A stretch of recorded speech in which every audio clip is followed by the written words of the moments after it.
Hi, so tonight I have got Naomi Mitchie, and she is from the Feeding Circle. So it's lovely to meet you, Naomi. Thank you, and you. So I'm going to hand over to you so you can tell us a little bit about who you are and what you do. Okay, lovely. So I'm Naomi. I'm founder of the Feeding Circle. I work as an infant feeding lead as well at Salisbury NHS Hospital.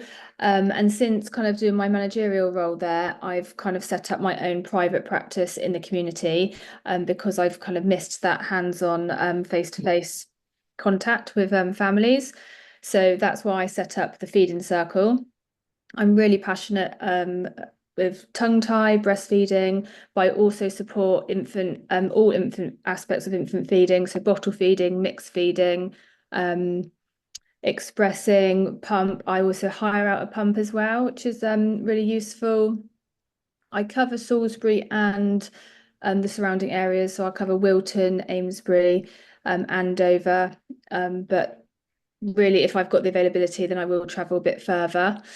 I've recently gained my CQC registration, so I now am able to do tongue tie procedures in the community, which is amazing. And I have done a Fantastic, few yeah. already. So yeah, that's made a real difference.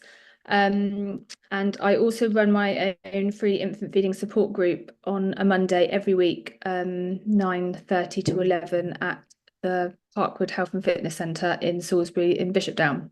Fantastic. Oh And my that, goodness, you yeah, do so yeah, much. That's amazing. yeah, yeah. No, Oh, it's so really good. It's growing and growing, which is amazing. that's brilliant. Yeah, it's so, Yeah, I think all of this support is so needed. So going back a bit, sort of what's yeah. your history? What sort of led you into this type of work? So I've breastfed both of my little boys, and that gave me the passion. Absolutely loved breastfeeding them, and then also going back to work and doing a little bit of time with the infant feeding team, and then it kind of just progressed from there. Really, a job opportunity came up, and then I kind of moved my way up. But really like coming across some challenges with breastfeeding, and nobody tells you how hard breastfeeding is going to be. No. We all expect it to be easy because it's the Yeah, most natural way to feed your baby. But yeah, actually, there are so many challenges and nobody prepares you for that. So when baby comes out and you have that lovely skin to skin and they latch for that first feed, which they usually do, yeah. and then afterwards they refuse, they don't Yes. feed, and yeah, mum's like, why, and Yeah, then there's the weight loss, the tongue tie. Some mums don't produce as much milk as others. So yeah, it's just I really want to kind of like prepare people beforehand.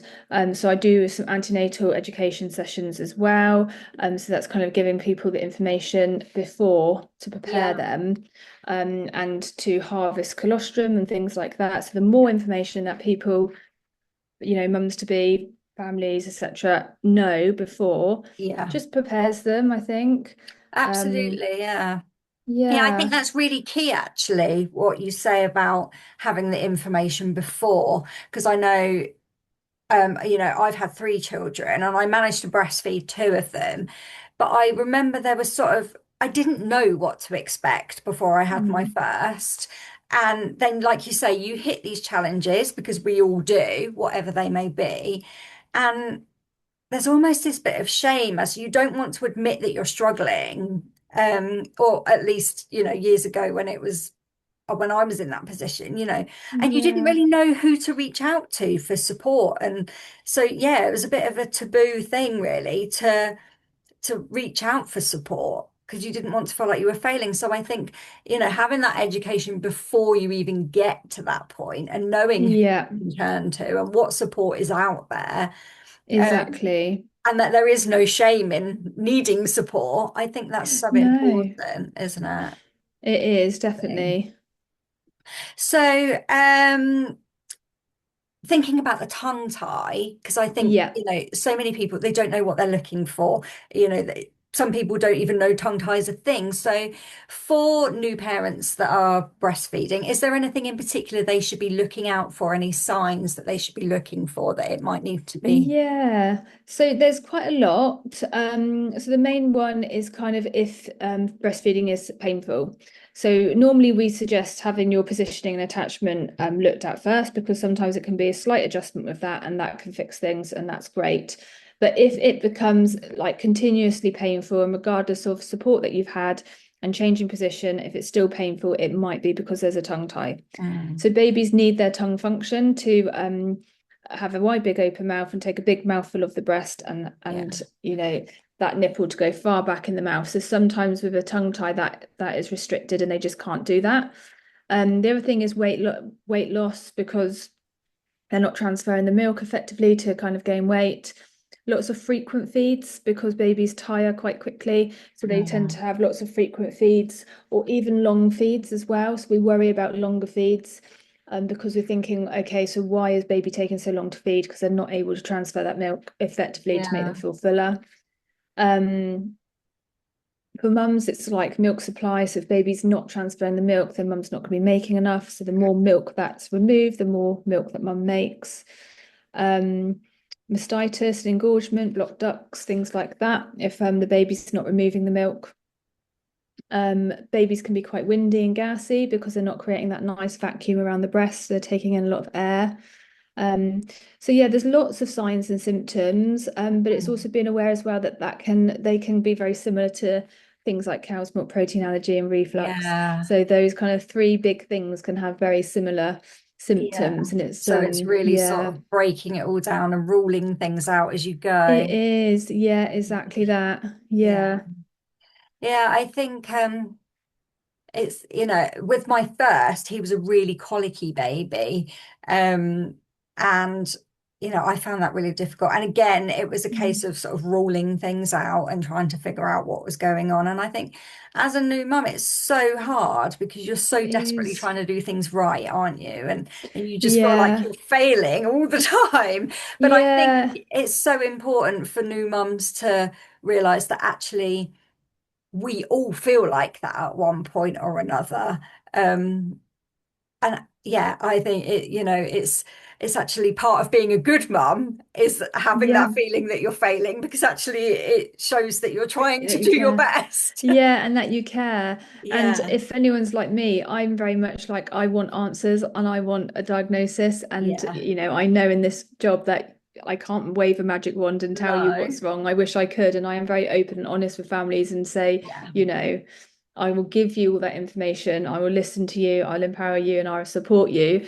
And that's kind of my ethos behind the feeding circle. But at the end of the day, I cannot wave a magic wand as much no, as I'd like to. And it is about trial and error. Babies absolutely. don't come with manuals and they don't, I'm a children's nurse by background and health visitor as well.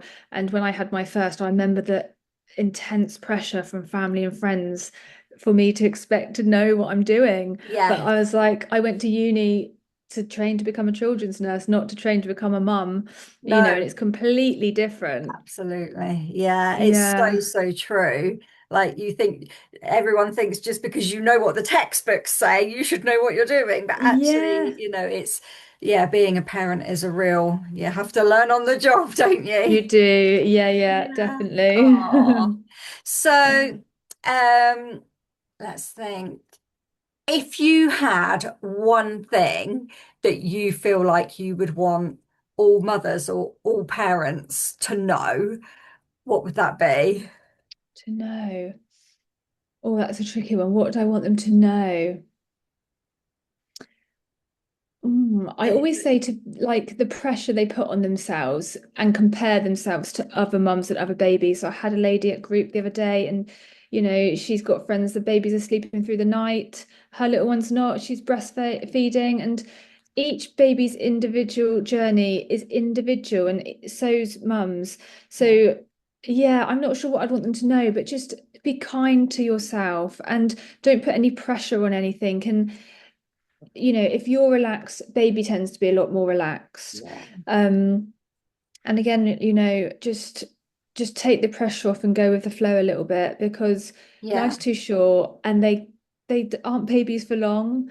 You No. know, they really aren't. So just enjoy. And those sleepless nights, you'll look back one day and you wish you were there again, because Yeah. they don't last long. It's all little stages. Yeah. Um, yeah, so I'm not sure that I really answered your question, what I really want them to know.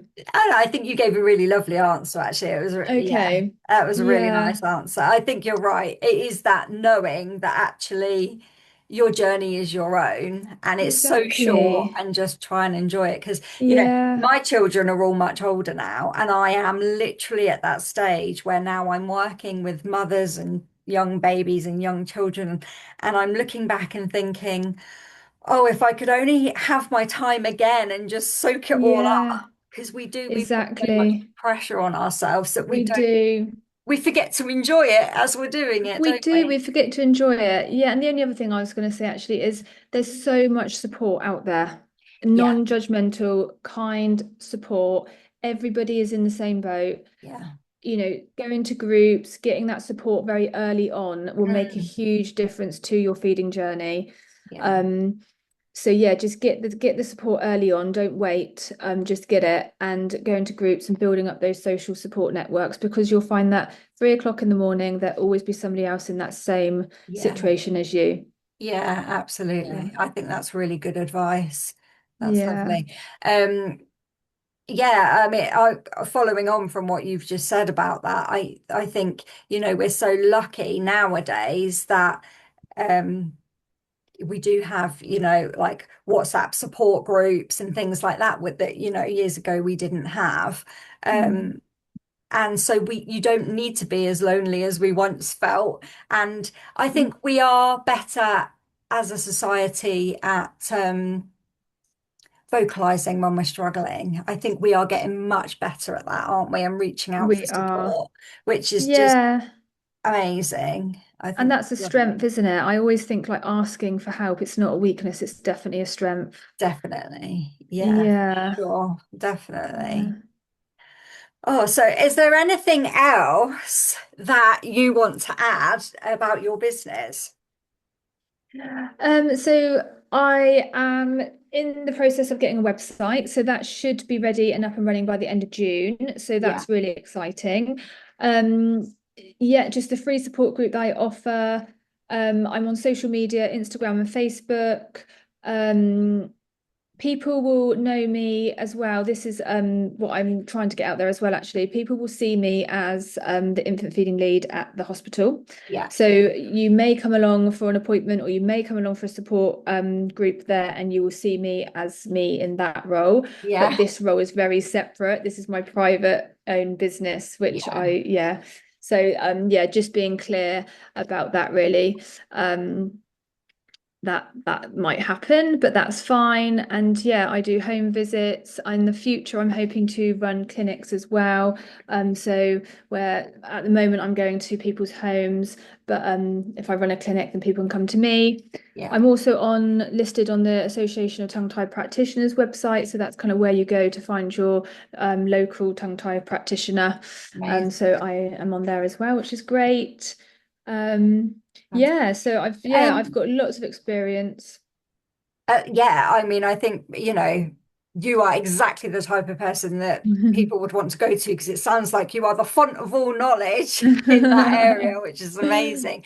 I was just going to ask you, do you offer any sort of remote support? Because I know, some people, it might be that they can't get to you, or so do you do sort of like Yeah, Teams or telephone calls or? yeah, I can do that. That's fine. I haven't got that listed on my services. But no, I definitely would do Teams calls, phone calls. I do a lot of WhatsApp follow-up. So I kind of give two Yeah, weeks of follow-up support after a tongue-tie procedure. But yeah, definitely flexible and open to make sure people can access me. That's absolutely fine. Um, yeah.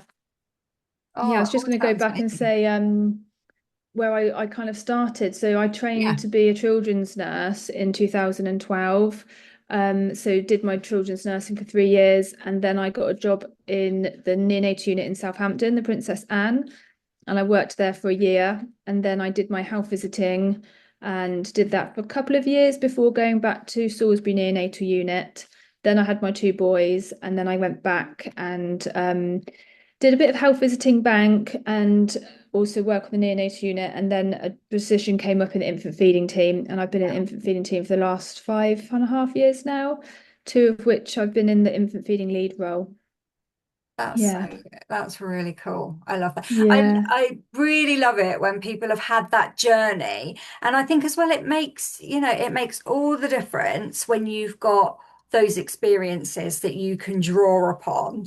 Um, yeah, not to say that, somebody straight out of university isn't brilliant at their job, but I think, when you've got years of experience behind you in several different roles, as a health visitor, as a mm. nurse, as a mum, I think that holistic thing just, it makes the care feel all that more special somehow. Yeah, definitely. No, yeah, I know what you mean. Yeah. Definitely.